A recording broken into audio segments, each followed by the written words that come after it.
Es gibt unzählige Möglichkeiten, Gepäck ans Fahrrad zu bringen und mindestens genauso viele Meinungen dazu. Manche schwören auf klassische Packtaschen am Gepäckträger, andere auf Bikepacking-Taschen und dann gibt es auch noch die Fraktion, ich nehme einfach den Rucksack, passt schon. In diesem Video bekommst du kurz und knackig einen Überblick und am Ende liefern wir 5 wichtige Tipps für die Beladung, egal für welche Art du dich entscheidest.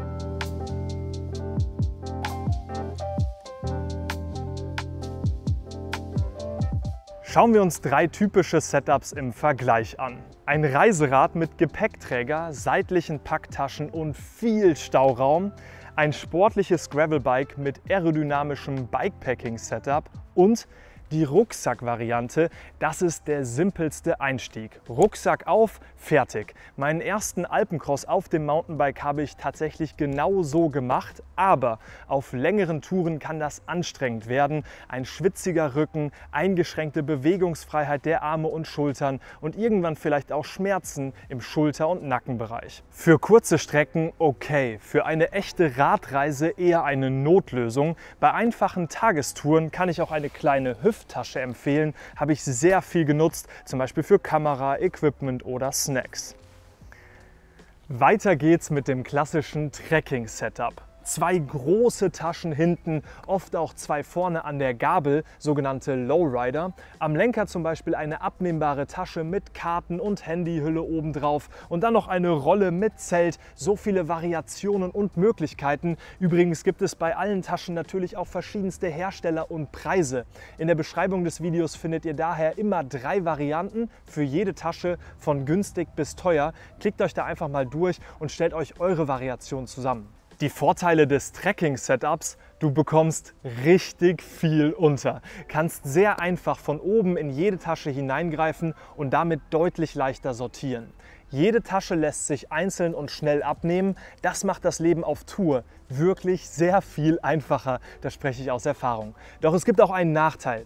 Du hast einiges an Eigengewicht. Allein das Trägersystem beim Gepäckträger bringt häufig schon meist 2 Kilo oder mehr auf die Waage. Dazu kommt, die Taschen stehen seitlich raus, sind nicht besonders aerodynamisch. Und auf engen Wegen und auch bei starkem Seitenwind kann das schnell wackelig werden. Jetzt schauen wir uns moderne Bikepacking-Lösungen an.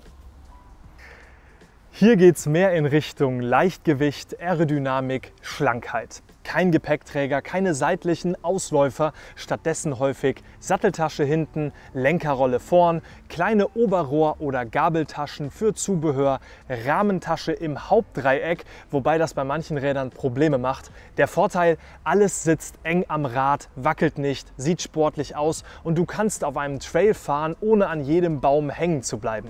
Perfekt für Gravelbike- oder Mountainbike-Routen. Meinen letzten Alpencross auf dem Mountainbike bin ich mit solchen Taschen über wurzelige Trails gefahren und es hat super geklappt.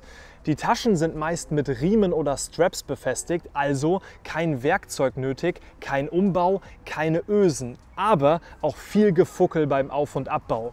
Zusätzlich heißt weniger Platz auch, du musst cleverer packen. Jede Tasche sollte idealerweise eine Art Überschrift haben, zum Beispiel die Satteltasche fürs Schlafen und für Kleidung, Lenkerrolle fürs Kochen, Food Pouches für Snacks, eine Musette oder ein kleiner Zusatzrucksack für Lebensmittel. So behältst du den Überblick, auch wenn du mal im Regen deinen Schlafplatz aufbauen musst und schnell ans Besteck kommen willst. Ganz klar, wer mit vollem Camping-Setup so unterwegs ist, der kommt schnell an die Volumengrenze. Und bei kleinen Rahmengrößen passt die Rahmentasche oft gar nicht richtig rein. Das solltest du vor dem Kauf der Taschen unbedingt checken. Ja, und nochmal ein Hinweis zur Aerodynamik, wobei ich das nicht übertreiben möchte. Bikepacking-Setups sind in der Regel schmaler, haben weniger Luftwiderstand. Du sitzt frei im Wind, nichts steht seitlich raus. Gerade bei höheren Geschwindigkeiten oder Gegenwind merkst du das deutlich. Aber klar, auf Genussreise mit 15 km/h Durchschnitt spielt das einfach keine große Rolle. Wenn du sportlich unterwegs bist oder lange Etappen machst, dann kann ein schlankes Setup deine Energie aber spürbar schonen. Jetzt zu den 5 wesentlichen Tipps, egal ob Packtasche oder Bikepacking. Erstens, nicht zu viel an den Lenker packen, sonst leidet die Lenkung. Vor allem auf kurvigen Abfahrten oder Trails ist das wirklich unangenehm. Zweitens, Schweres nach unten oder nah am Rahmen. Werkzeuge, Wasser, Vorräte gehören tief idealerweise in die Rahmentasche oder an die Gabel. Drittens, gleichmäßig packen. Verteile das Gewicht auf das Vorder- und Hinterrad, sonst wird das Ganze im Fahrverhalten wirklich komisch. Viertens, den Zugriff clever planen. Snacks, Regenjacke, Kamera, da wo du schnell drankommen möchtest, das sollte in der Oberrohrtasche, in den Food Pouches, vielleicht auch in einer Hüfttasche sein, damit du einfach schnell drankommst. Und fünftens, eine Testfahrt machen. Pack das Rad einmal voll, fahr eine Runde, dann merkst du sofort, ob etwas wackelt, klappert oder dich nervt. Schreib gerne in die Kommentare, welches Setup du so nutzt und warum du das tust. Vielleicht hast du auch noch ein paar Zusatztipps, die sich für dich bewährt haben. Vielen Dank an Linus hinter den Kulissen.